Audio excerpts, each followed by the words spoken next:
140 करोड़ भारतीयों की आकांक्षाओं का बजट है। ये हर भारतीय के सपनों को पूरा करने वाला बजट है। किसान क्रेडिट कार्ड की लिमिट 5 लाख तक होने से उन्हें ज्यादा मदद मिलेगी। अब इस बजट में 12 लाख रुपए तक की आय को टैक्स से मुक्त कर दिया गया है। सभी आय वर्ग के लोगों के लिए टैक्स में भी कमी की गई है। देश के एससी, एसटी और महिला जो नए उद्यमी बनना चाहते हैं, उनको 2 करोड़ रुपए तक के लोन की योजना भी लाई गई है। आज भारत की विकास यात्रा का एक महत्वपूर्ण पड़ाव है। ये 140 करोड़ भारतीयों की आकांक्षाओं का बजट है। ये हर भारतीय के सपनों को पूरा करने वाला बजट है। हमने कई सेक्टर्स युवाओं के लिए खोल दिए हैं। सामान्य नागरिक विकसित भारत के मिशन को ड्राइव करने वाला है। ये बजट एक फोर्स मल्टीप्लायर है।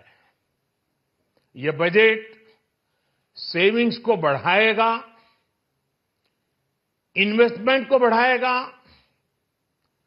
कंजम्पशन को बढ़ाएगा और ग्रोथ को भी तेजी से बढ़ाएगा।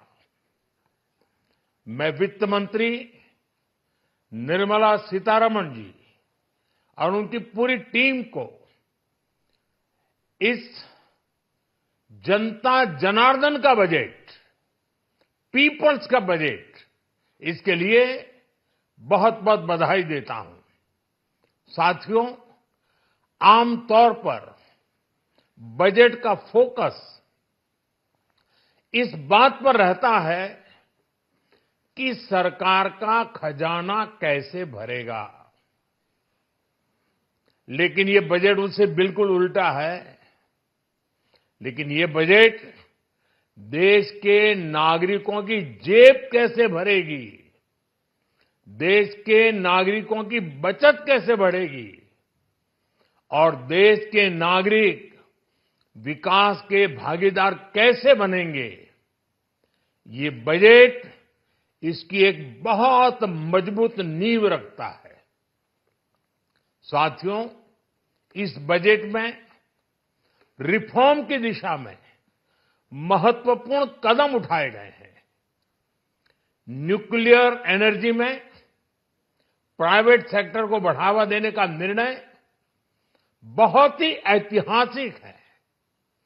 ये आने वाले समय में सिविल न्यूक्लियर एनर्जी का बड़ा योगदान देश के विकास में सुनिश्चित करेगा। बजट में रोजगार के सभी क्षेत्रों को हर प्रकार से प्राथमिकता दी गई है। लेकिन मैं 2 चीजों पर ध्यान आकर्षित करना चाहूंगा।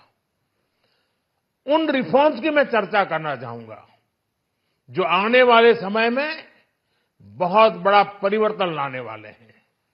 एक, इंफ्रास्ट्रक्चर स्टेटस देने के कारण भारत में बड़े शिप्स के निर्माण को बढ़ावा मिलेगा। आत्मनिर्भर भारत अभियान को गति मिलेगी और हम सब जानते हैं कि शिप बिल्डिंग ये सर्वाधिक रोजगार देने वाला क्षेत्र है। उसी प्रकार से देश में टूरिज्म के लिए बहुत संभावना है। महत्वपूर्ण 50 टूरिस्ट डेस्टिनेशन,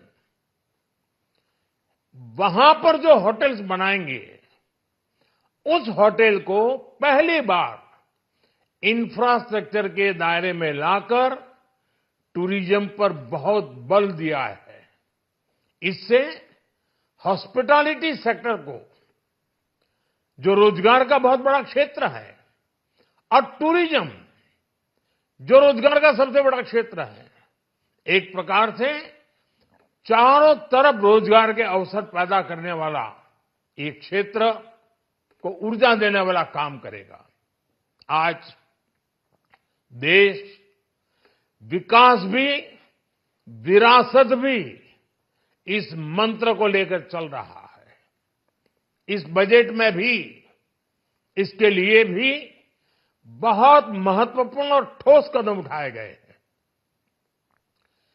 1 करोड़ पांडुलिपियों के लिए संरक्षण के लिए, मैन्युस्क्रिप्ट के लिए ज्ञान भारतम मिशन लॉन्च किया गया है। साथ ही भारतीय ज्ञान परंपरा से प्रेरित एक नेशनल डिजिटल रिपोजिटरी बनाई जाएगी। यानी टेक्नोलॉजी का भरपूर उपयोग किया जाएगा और हमारा जो परंपरागत ज्ञान है उसमें से अमृत निचोड़ने का भी काम होगा।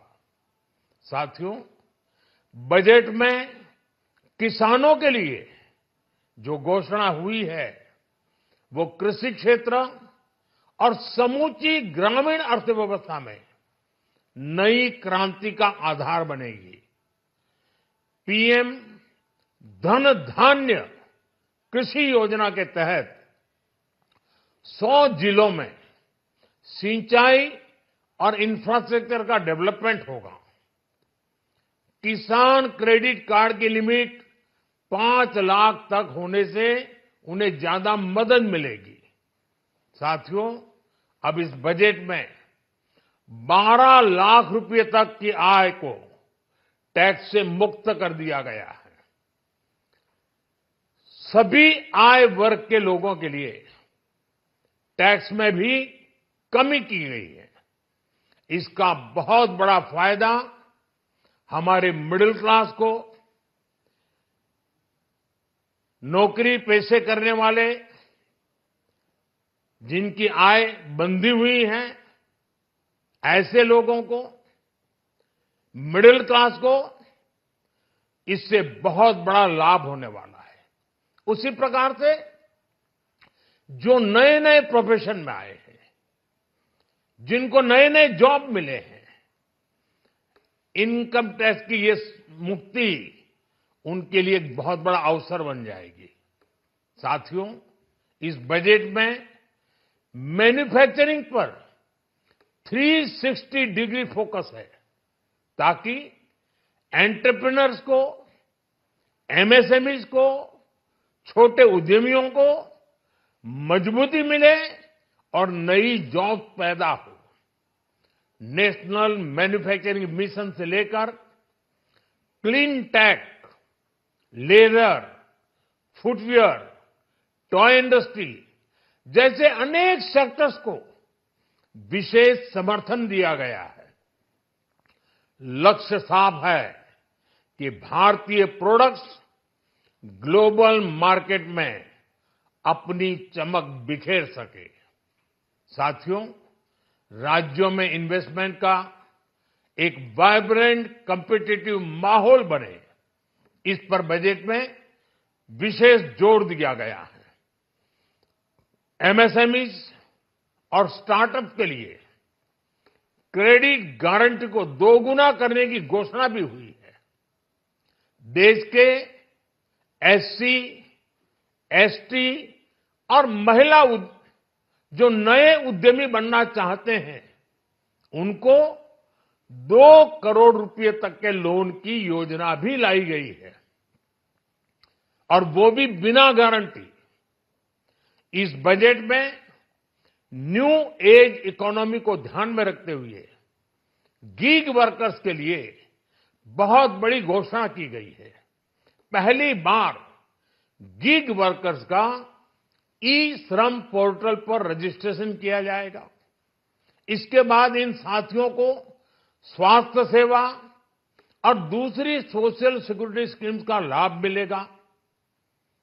ये डिग्निटी ऑफ लेबर, इसके प्रति, श्रम एव जयते के प्रति सरकार के कमिटमेंट को दर्शाता है।